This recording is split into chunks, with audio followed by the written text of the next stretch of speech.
nas promessas do meu Salvador, cantarei louvores ao meu Criador, fico pelo céu. Foi, amém. Então vamos lá, irmãos.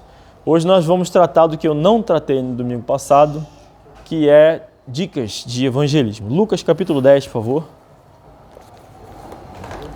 Lucas capítulo 10. Por que dicas de evangelismo? Porque nós vamos, no dia 16, evangelizar. E vamos com essas dicas. São dicas que... Essas aqui, algumas são dicas que Jesus deu, né? Outras são dicas que estão na Bíblia, mas eu separei de acordo com as que eu julgo mais importantes para mim, de acordo com as minhas dificuldades, e eu acredito que talvez sejam importantes para vocês também. Vamos lá, Lucas capítulo 10, eu estou no capítulo errado aqui, um minuto. Capítulo 10, versículo 1.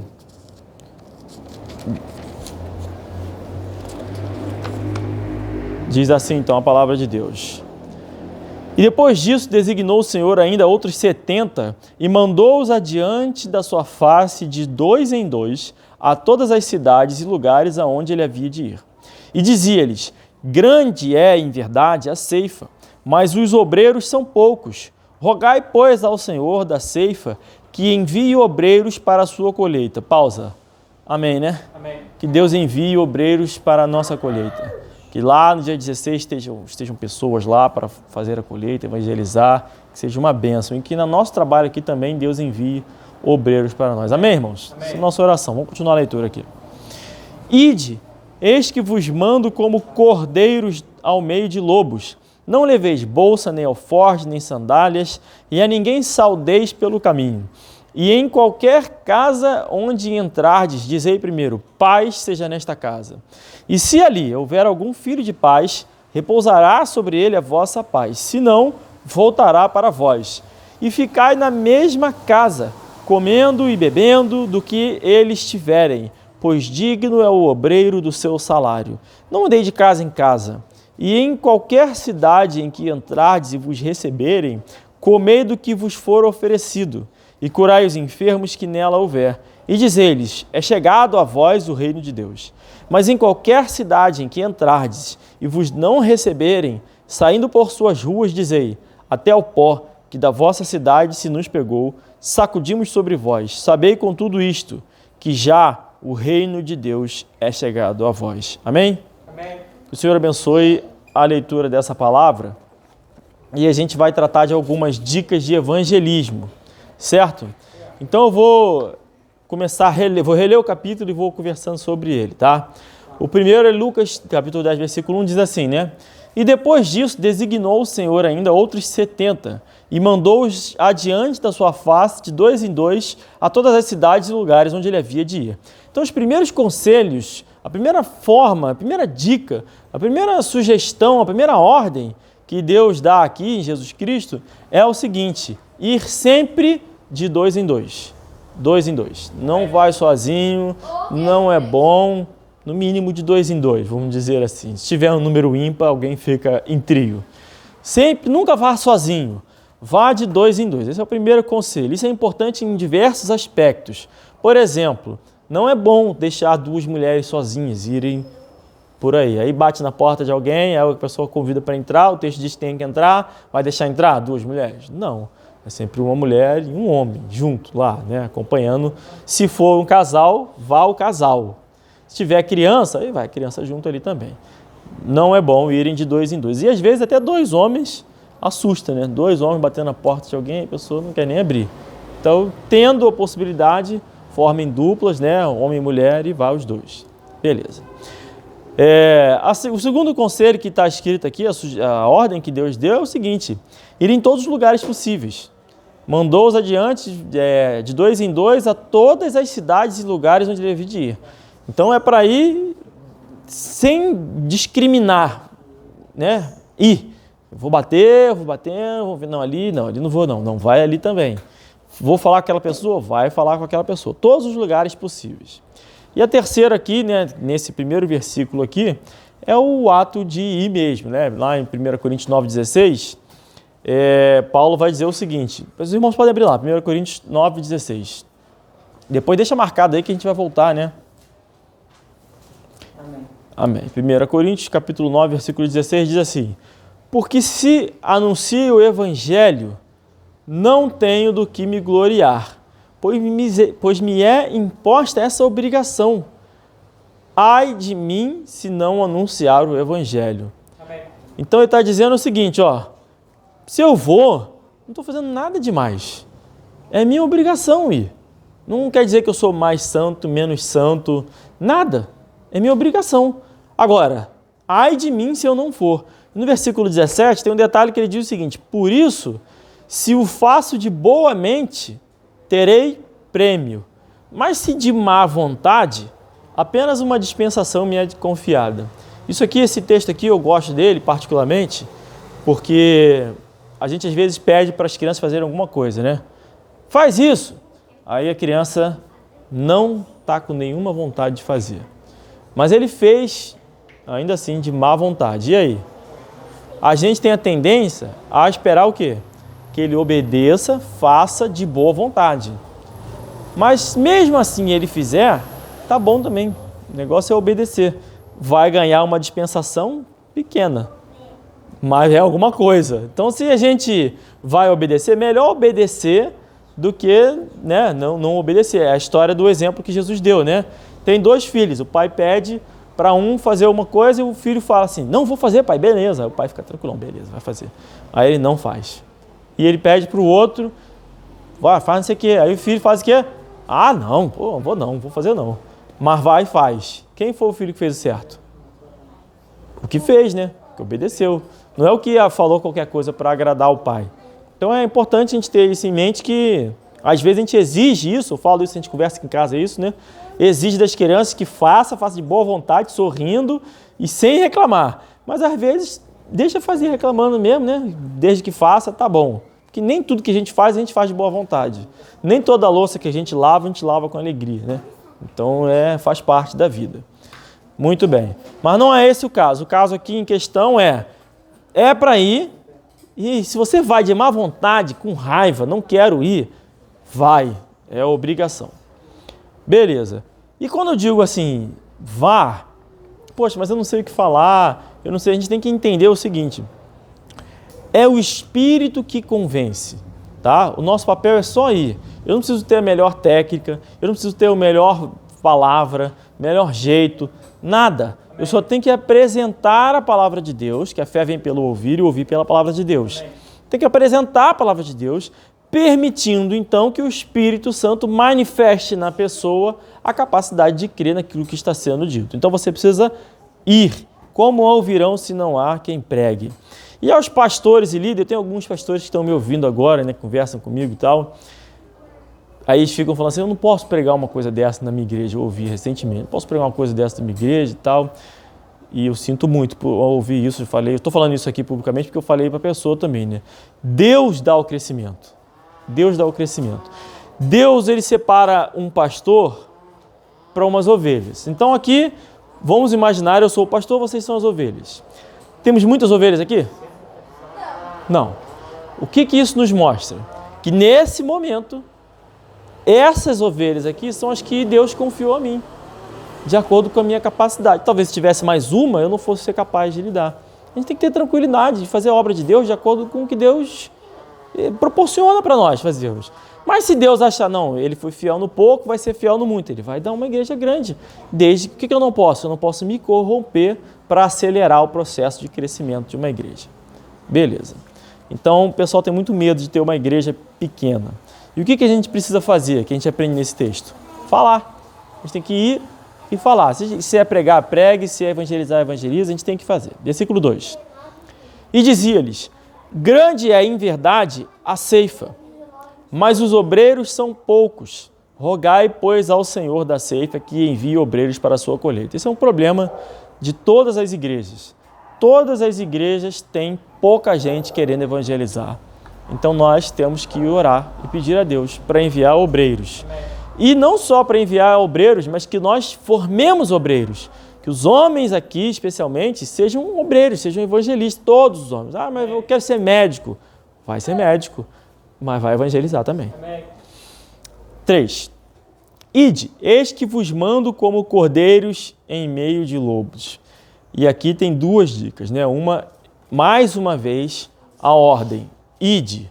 Mais uma vez, Jesus manda ir. E aqui uma parte especial é que assim, o evangelismo é uma zona de perigo. Ele está dizendo, olha, eu estou lhes enviando como cordeiros em meio a lobos. Cordeiros em meio a lobos. O que isso nos ensina? Que os lobos vão estar sedentos pelas ovelhas. Nós estamos sendo enviados como cordeiros em meio ao lobo. Então eles estão nos aguardando. Isso é algo para nos intimidar? Não é algo para nos intimidar. É importante dizer que a igreja não é... A gente aprende isso, né? A igreja está sendo atacada, a igreja e tal, as influências do mundo estão invadindo e atacando as igrejas, o diabo... Isso não está acontecendo, isso nunca aconteceu e isso não vai acontecer. Eles tentam se infiltrar, mas nessa batalha, quem ataca é a igreja.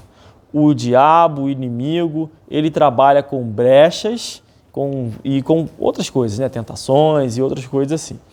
Mas quem ataca é a igreja. Mateus 16, 18 diz assim, eu te digo que tu és Pedro, e sobre esta pedra edificarei a minha igreja, e as portas do inferno não prevalecerão contra ela. Então, quem está avançando contra a porteira? É a igreja. A igreja está avançando contra as portas do inferno. Então, quando ele fala assim, olha, eu estou lhes enviando como ovelhas em meio a lobos, ele não está só enviando, mas ele está dizendo assim, vocês vão ganhar, porque vocês vão, como ovelhas, vencer os lobos, porque as portas do inferno não prevalecerão contra a igreja. A igreja não é a que se isola, que se protege, que só faz isso. A igreja arrebenta as portas do inferno. A igreja salva almas. Essa é a ideia de sermos igrejas, principal. Versículo 4. Não leveis bolsa, nem alforje, nem sandálias, e a ninguém saudeis pelo caminho. Nas duas dicas aqui, Jesus vai destrinchar a primeira e a segunda. A primeira é não se preocupar com comida, bebida, nada. Não se preocupa com nada, só vai. E a segunda, não perca tempo. Quando ele está falando assim, não saudeis ninguém pelo caminho, não é para você ser mal educado. Alguém fala contigo, ô fulano, olha para cá. Não é isso. Para você não perder tempo. Vai conversando, como é que vai a esposa? Legal, tal, não sei o quê. Porque o tempo é curto, tá? E ele vai destrinchar esse não se preocupar com as coisas e não perder tempo a partir do verso 5. Ele vai dizer, e em qualquer casa onde entrardes, dizei primeiro, paz seja nesta casa. E se ali houver algum filho de paz, repousará sobre ele a vossa paz, e se não, voltará para vós. E ficai na mesma casa, comendo e bebendo dos que eles tiverem, pois digno é o obreiro do seu salário, e não andeis de casa em casa. E em qualquer cidade em que entrares e vos receberem, comei dos que vos for oferecido. Então ele está dizendo aqui, para você não levar nada, não levar comida, bebida, sandália, não se preocupar com as suas necessidades, porque elas vão ser atendidas no caminho. Vocês vão lá, vão falar e as coisas vão acontecer. As casas vão se abrir, as portas vão se abrir, você vai entrar, vão abençoar aquelas pessoas ali, enfim. E a estes a qual nos receberem, Deus vai nos dar uma autoridade para abençoar ainda mais a família. Como? Versículo 9. E curai os enfermos que nela houver, e dizei-lhes, é chegado a vós o reino de Deus. Então, a questão de não se preocupar com as coisas de levar está aqui destrinchada. Agora Jesus vai falar de não perder tempo. Mas em qualquer cidade em que entrardes e não vos receberem, saindo por suas ruas, dizei, até o pó que da vossa cidade se nos pegou, sacudimos sobre vós. Sabei com tudo isto, que já o reino de Deus é chegado a vós. Então, é o que me leva a minha dica, que eu acho muito importante, no sentido de que é algo que às vezes eu me perco nesse aqui. É uma falha minha quando estou evangelizando. É justamente nesse ponto aqui que eu preciso melhorar, tá? Que é o quê? Falar com quem quer ouvir. Falar com quem quer ouvir. Às vezes, no calor da emoção, você percebe, quando você está evangelizando, você percebe que a pessoa não quer ouvir. Percebe. A pessoa está batendo o pé, está nervosa, está dando desculpa. Não, a panela está no fogo. Não sei o quê. E você fica, não, mas pensa, não, vou tentar pelo menos. Eu vou tentar que aí eu falo um versículo qualquer. Vou acelerar, vou correr. Comigo, pelo menos, nunca aconteceu dessa pessoa se converter. Nunca.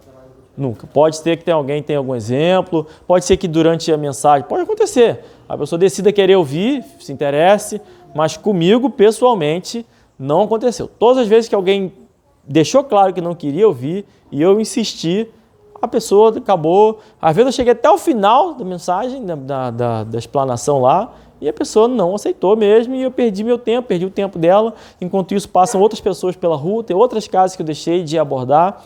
E Jesus está explicando, está ensinando isso aqui, olha. Chegou lá, não vos recebeu, vai embora. Vai para outra cidade onde você vai ser recebido. Mas você foi expulso, você tem que se defender com mais fácil. Muito bem. Provérbios 23, versículo 9, diz o seguinte, ele gosta da história do cachorro, correu atrás da gente. Samuel gosta do cachorro ter nos atacado. Soltou o cachorro em cima da gente, beleza. Provérbios 23, versículo 9 diz assim, não fales ao ouvido do tolo, porque desprezará a sabedoria das tuas palavras. Mateus 7, versículo 6 diz assim, não dei aos cães as coisas santas, nem deites aos porcos as vossas pérolas. Não aconteça que as pisem com os pés e, voltando-se, vos despedacem. Pergunto, quem é que vai ser despedaçado pelos cães e porcos aqui? A própria pessoa que está falando. Ele diz, não dê aos cães as coisas santas, nem deite aos porcos as vossas pérolas. Não aconteça que as pisem com os pés, então eles vão pisar nas coisas santas, nas pérolas, e depois de terem feito isso, voltando-se, vos despedacem. Então eles vão se virar contra nós. Vos despedacem é o seguinte, você vai perder seu tempo orientando o tolo, vai corrigir o cão, vai instruir na palavra o porco, e eles vão pisar nisso, igual o porco pisa lá, faz aquela lama, vão ignorar a Bíblia e vão ficar com raiva de você. É assim que acontece. Por isso, com todo o respeito, não, assim, posso falar isso aqui sem querer nada de ninguém. Por isso que tem um monte de gente com raiva de mim. Porque eu falo a palavra. Eu prego a palavra, eu leio os versículos. Só aqui, nesse meio tempo aqui, já foram 14 versículos lidos, 16 versículos lidos. Só aqui. Então, a nossa mensagem é uma mensagem que traz muito texto bíblico. E é por isso que muita gente fica com raiva. Você está chamando de porco, de cão, de tolo. Bom, é isso que a Bíblia diz. Se você ficar com raiva do que a palavra diz, é isso. Porque quando eu estou conversando outros assuntos com outras pessoas, assuntos do mundo, livro que eu li, filme que eu gostei, o assunto flui que é uma beleza, as conversas são, tal, interessante, fica até tarde batendo papo. Quando eu pego e falo algo que não é meu, não é de mim, mas é a palavra de Deus, a pessoa fica com raiva. Não, você está sendo arrogante. O contrário, eu estava sendo arrogante antes, quando eu falei que eu li tal livro, fiz não sei o quê. Agora eu estou sendo humilde, a palavra de Deus diz isso. Amém. Não, agora você está sendo arrogante. Mas como é que você sabe que as pérolas e as coisas santas são a palavra de Deus? Porque o texto vai continuar falando, o verso 24 vai dizer o seguinte, todo aquele, pois, que escuta as minhas palavras e as pratica, assemelhar-o-ei ao homem prudente que edificou a sua casa sobre a rocha. Então, quem escuta as palavras de Cristo, que estão aqui descritas de Gênesis e Apocalipse, é semelhante ao homem prudente. É a prudência. O prudente é o oposto do tolo.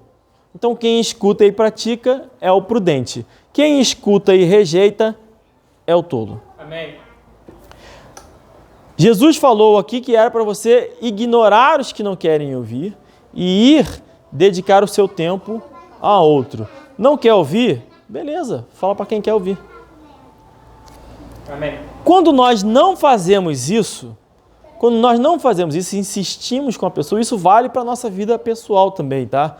Não é só quando estamos evangelizando. Para parentes que ficam trazendo discussão, fica testando sua paciência para você soltar um versículo, só para provocar às vezes e aí começar a discutir e tal. Enfim, o que acontece quando você insiste em orientar o tolo?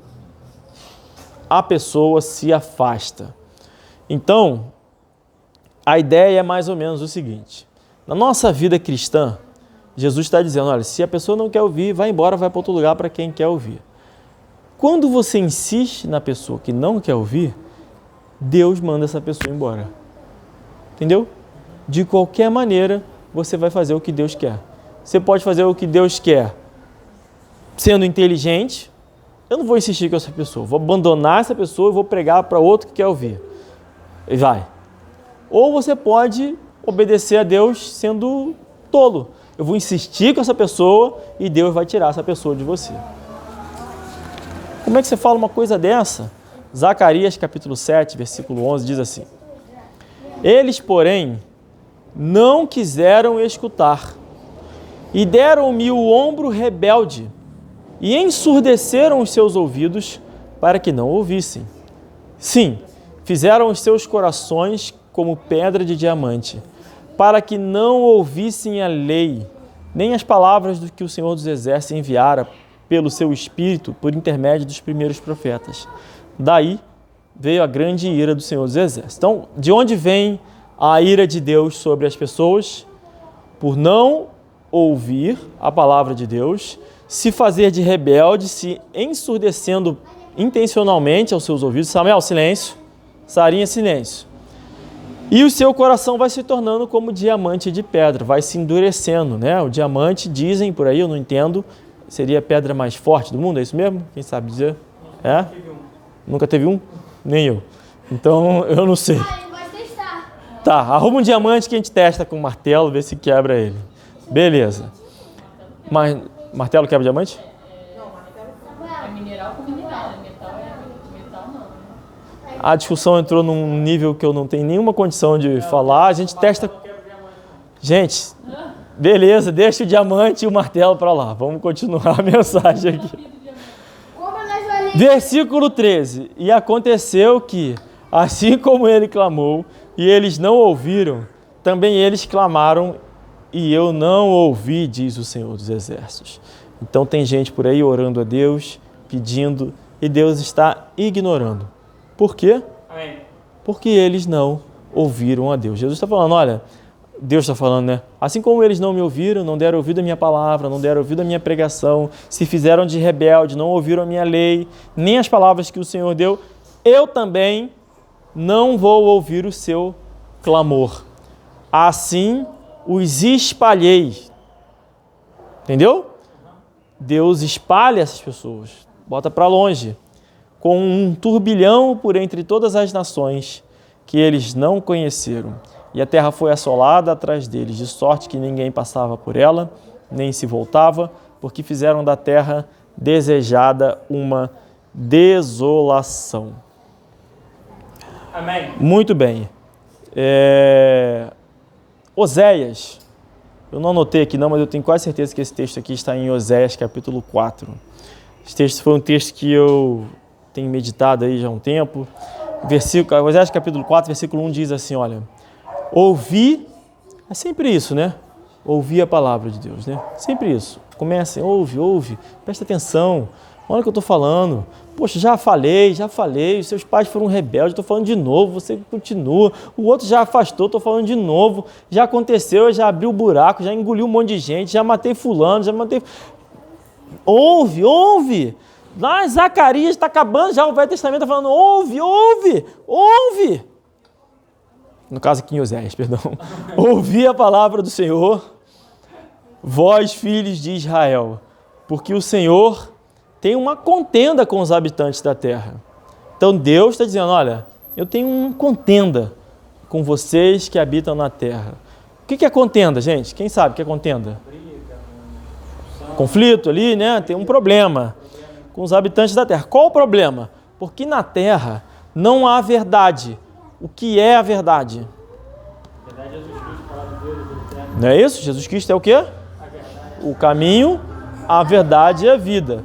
Então está dizendo, ó, na terra não há Jesus Cristo. nem benignidade. Quem é bom? Só Jesus Cristo, né? Ele falou, bom mestre, Jesus falou, chamou de bom, tá certo, beleza. Só Jesus Cristo é bom, nem benignidade, nem conhecimento de Deus.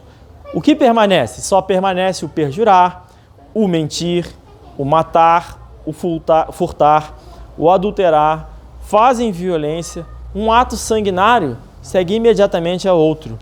Por isso, a terra se lamentará, e qualquer que morar nela desfalecerá, com os animais do campo e com as aves do céu, até os peixes do mar serão tirados. Todavia, ninguém contenda, ninguém repreenda, porque o teu povo é como os que contendem com o sacerdote. Então, preste atenção, ele está dizendo o seguinte, olha, o povo está mal, está ruim, ninguém conhece nada. Samuel, se comporta, meu filho, se comporta. Não tem ninguém que conhece nada, ninguém quer saber de Deus, só quer saber de mentir, de perjurar, de roubar, de matar, só querem saber disso. E ele diz o seguinte, ninguém contenda, porque eu tenho uma contenda com os habitantes da terra. Ele, Deus, tem uma contenda. Ninguém repreenda, porque o teu povo é como os que contendem com o sacerdote. Por isso tropeçarás de dia, e o profeta contigo tropeçarás de noite, e destruirei a tua mãe. Olha que doideira isso. Destruirei a tua mãe. Eu não sei porque o Renato está rindo, depois ele me explica. Mas enfim, beleza. Olha o que ele está dizendo o seguinte, olha, eu tenho uma contenda com o povo. Tem uma contenda, o povo é mau, não quer saber de Deus e tudo mais. Ninguém se mete nessa contenda. Deixa quieto isso aí. Deixa quieto, é um povo mau.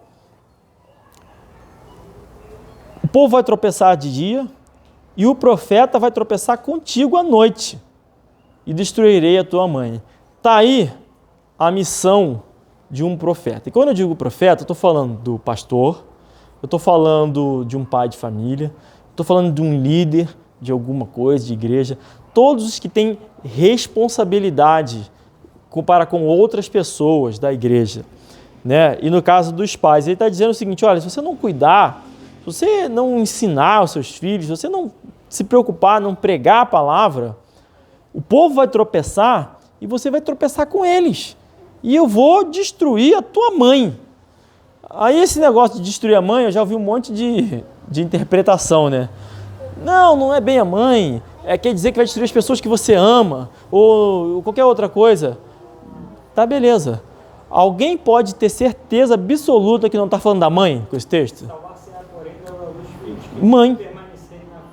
Isso, é o texto que fala da mãe mesmo, né? Então o texto claramente está falando para destruir a mãe. Para mim, eu sou muito literalista. Para mim é a mãe mesmo. Está dizendo o seguinte, se eu não cuidar da minha família, da minha igreja, Deus vai destruir minha mãe. Eu entendo assim. Mas não é isso que quer dizer não. Beleza, você entende de outro jeito. Para mim, eu não tenho capacidade, da minha capacidade de entender diferente do que está escrito. Está dizendo, destruirei a tua mãe. Qual é a mãe que ele está dizendo? A tua. Não é outra mãe, é a tua mãe. Versículo 6. O meu povo foi destruído porque lhe faltou conhecimento. O povo de Deus é destruído porque faltou conhecimento. Porque tu rejeitaste o conhecimento, como também eu te rejeitarei. Então, você rejeitou o conhecimento, rejeitou a palavra de Deus, eu também vou te rejeitar, para que não sejas sacerdote diante de mim. Está falando de pai de família para a gente aqui, está falando de pastor. E visto que te esquecestes da lei do teu Deus, também eu me esquecerei dos teus filhos. Ou seja, Deus vai destruir tudo da vida do sujeito, desde a mãe até os filhos. Amém. Tudo. Eis a nossa responsabilidade enquanto igreja. Eis a nossa responsabilidade de zelar pela palavra de Deus. E se Deus está dizendo o seguinte, por que eu estou falando isso que não é bem uma dica? É para a gente ter temor do Senhor. Porque quando Ele fala assim, olha, vai pregar, primeiro eu não quero ir, eu tenho preguiça, estou cansado, eu tenho que ter medo. Não, eu vou porque Ele vai destruir minha mãe, vai destruir meus filhos. Beleza, é um motivo. Tem outros motivos, né? Tem outros motivos. Nabucodonosor, né? Falou, olha meu reino, não sei o quê, como é que tá bonito e tal. E Deus, antes de terminar de falar, deixou ele louco. Ele foi morar lá no meio das feras selvagens lá, anos lá. Então Deus pode transformar alguém em louco também. O Deus que pode fazer as coisas para nos punir, assim, no instalar de Deus, de repente, sem a gente entender, sem nenhum mecanismo, na hora, instantaneamente, a gente tem que ter medo desse Deus. Amém. Aí beleza, esse é o princípio da sabedoria. Então a gente vai obedecer ao nosso Deus. Muito bem. E a última dica aqui, deixa eu ver se é a última mesmo. O princípio de uma última dica é o seguinte, porque tem outras coisas que eu vou falar. É saber o que a gente é quando a gente está evangelizando. Nós somos os obreiros, mas nós somos uns obreiros misteriosos, vamos dizer assim. A gente não sabe exatamente qual é o nosso papel. A gente sabe que a gente tem que falar, mas a gente não sabe qual é a nossa função ali. Eu posso estar indo pregar sendo eu o semeador, estou jogando a semente. Ou eu posso estar indo pregar sendo eu o regador, estou ali regando a semente, né? Sei lá quem é o que rega, a chuva. Ou eu posso estar indo fazendo a ceifa, o ceifeiro mesmo, fazendo a colheita. Eu não sei. Então o que eu tenho que fazer? Lançar a semente. Se o solo é fértil, se não é fértil, se vai ter, tudo bem. Se eu estou já regando outra semente que o outro plantou e amanhã alguém vai colher, amém também. E se eu estiver colhendo, amém também. 1 Coríntios, capítulo 3, versículo 4, diz assim, porque dizendo um, eu sou de Paulo, e o outro, eu de Apolo, porventura não sois carnais? Porque era a discussão que estava tendo lá na igreja de Corinto. Não, eu sou de Paulo. O outro fala, não, eu sou de Apolo. E aí Paulo vai adentrar essa questão.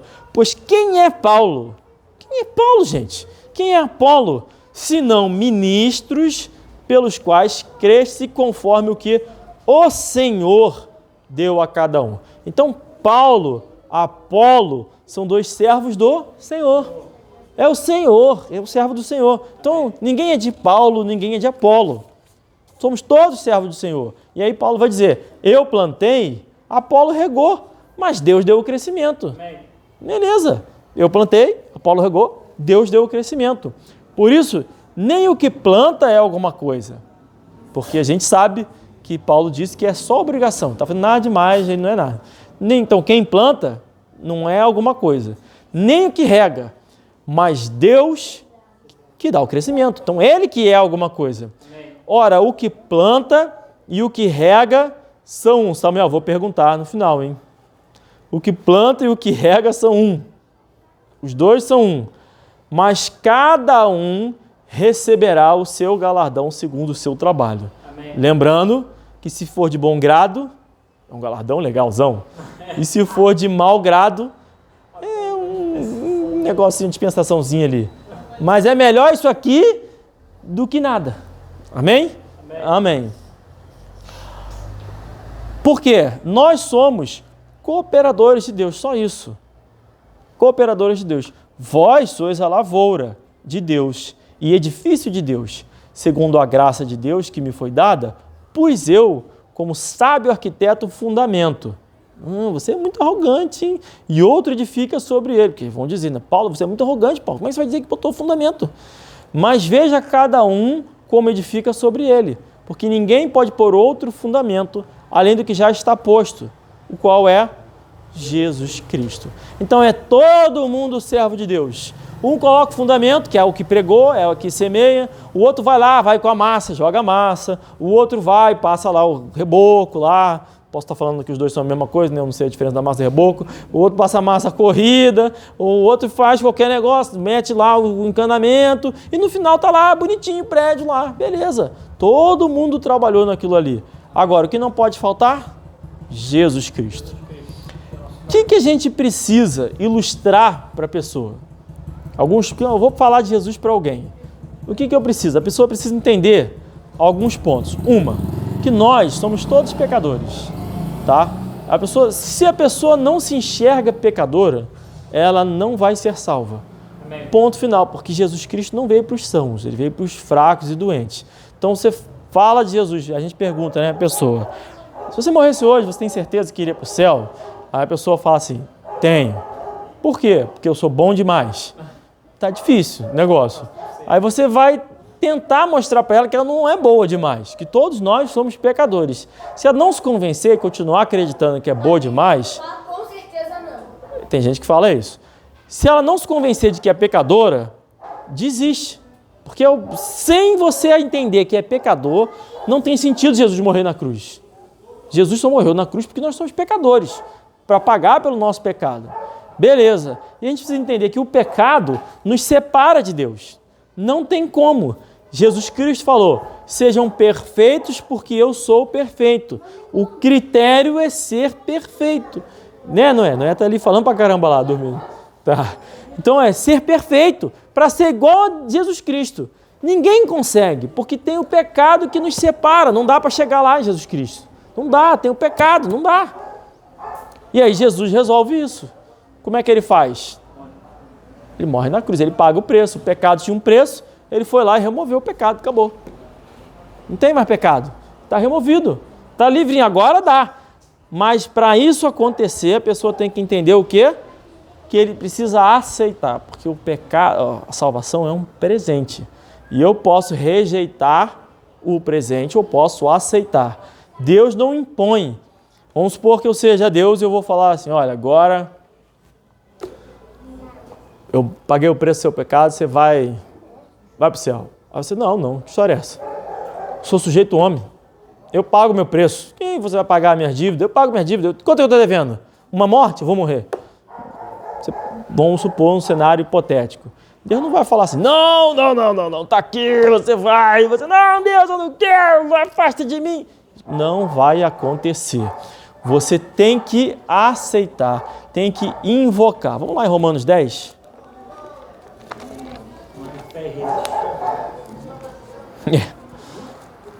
Eu tô lá em... Senta lá. Não. Deixa, senta lá, meu filho. Romanos 10. Então ele diz assim, versículo 9, tá? A saber, se com a tua boca confessares ao Senhor Jesus e em teu coração creres que Deus o ressuscitou dentre os mortos, serás salvo. Então preste atenção. Tem uma condição aqui. Romanos 10, versículo 9, tem uma condição. Vou deixar todo mundo chegar lá. Romanos 10, versículo 9, vai saber. Se com a tua boca confessares ao Senhor Jesus Cristo. E se você não confessar, você vai ser salvo? Não, é um condicionante. E aí ele explica lá no verso 13. Porque todo aquele que invocar ao nome do Senhor será salvo. Então é uma condicionante com uma promessa. Se você confessar com a tua boca, você vai ser salvo. Todo mundo vai ser salvo. Se você não confessar, você não vai ser salvo. Então, a última dica que eu vou dar é o seguinte. Eu falei 5 pontos, né? Reconhecer que todos somos pecadores, todo mundo precisa reconhecer. O pecado nos separa de Deus. Jesus Cristo resolveu isso na cruz. Ele dá uma oferta de salvação que é grátis. Isso é muito importante. Esqueci de explicar sobre isso, mas é muito importante. A oferta é grátis, eu não posso pagar por ela. Ninguém pode pagar por ela. Então, quando alguém fala assim, você precisa confessar e ir para a igreja, foi de graça? Não foi de graça. Tem uma obra envolvida ali. Gastou um pouquinho do seu tempo, gastou um pouquinho não sei o que lá. Você precisa confessar e dar o dízimo. Não foi de graça. Tem que confessar e dar R$1. Não foi de graça. Então, quem crer e for batizado será salvo. Então, a oferta é grátis e basta aceitar. Qual é a última dica, então, que eu vou dar? Pegar esses 5 pontinhos aqui. Todos somos pecadores, o pecado nos separa de Deus. Jesus Cristo resolveu isso na cruz. A oferta é grátis e basta aceitar. E selecionar versículos que demonstrem isso. Fez isso, na ordem que você quiser, você coloca. Por exemplo, no meu caso, eu começo com Romanos 3, 23, e a maioria de nós aqui também. Por quê? Porque diz assim, porque todos pecaram e destituídos da glória de Deus. Destituídos estão da glória de Deus. Ou seja, já fala das duas coisas. Todos são pecadores e todos estão separados de Deus por conta disso. Então já é um versículo. Em alguns casos específicos, eu uso mais versículos sobre um ponto do que outros. Então, por exemplo, quando eu falei de Jesus para minha sogra, eu tinha um bloqueio ali com ela, porque tinha pregado lá e ela ficou com raiva de mim, porque foi uma pregação muito dura. Beleza, isso está superado, tá? Por isso eu posso falar isso assim. E ela aceitou Jesus no ano passado. Como é que foi a estratégia? Ela vai descobrir agora meu plano secreto. É falar com calma. Então, por exemplo, esses 5 pontos, eu separei textos. Quando ela mencionava, e eu via que era algum desses pontos, eu falava sobre esse ponto. Só sobre esse ponto. E na minha vontade era aproveitar o embalo e falar sobre tudo. Mas eu não falava. Para ficar claro, então lembre dessa questão de ser pecador, ela falou de alguém assim, tal, uma situação, eu fiquei lá falando, e voltava, mudava de assunto, eu voltava, não, mas que todos nós somos pecadores. Aí pegava um texto lá qualquer, aí mudava de assunto, e quando surgia de novo, todos nós somos pecadores, e assim foi 1 ano. Devagarinho, tintim por tintim, eu até falava para Carla, ó, já passei do ponto 1, hein, Carla? Agora falta só mais 3, né, umas 4, errei a conta aqui. Umas 4, aí tal, e no final ela aceitou Jesus, e eu confesso que eu não tinha fé para fazer isso, não tinha. Eu tinha tão pouca fé que eu não acreditei quando ela orou comigo. A gente estava orando junto e eu não estava acreditando, porque quem faz a obra? É Deus, não sou eu. Se dependesse de mim, ela nunca ia aceitar Jesus, pode escrever isso aí, nunca, mas ela aceitou. Amém? Amém. Então vamos lá, por quê? É para ir. Pode encerrar e vamos orar. Buscar riquezas, acumular posses, também é desperdício da vida. Ele fez tudo isso. Ele conquistou, ele é um cara bem sucedido, ele foi o maior do seu tempo, maior até hoje. Buscou riqueza, buscou posses, pura vaidade, que não leva ninguém a lugar nenhum. Na verdade, essa busca é um pleno desperdício da vida.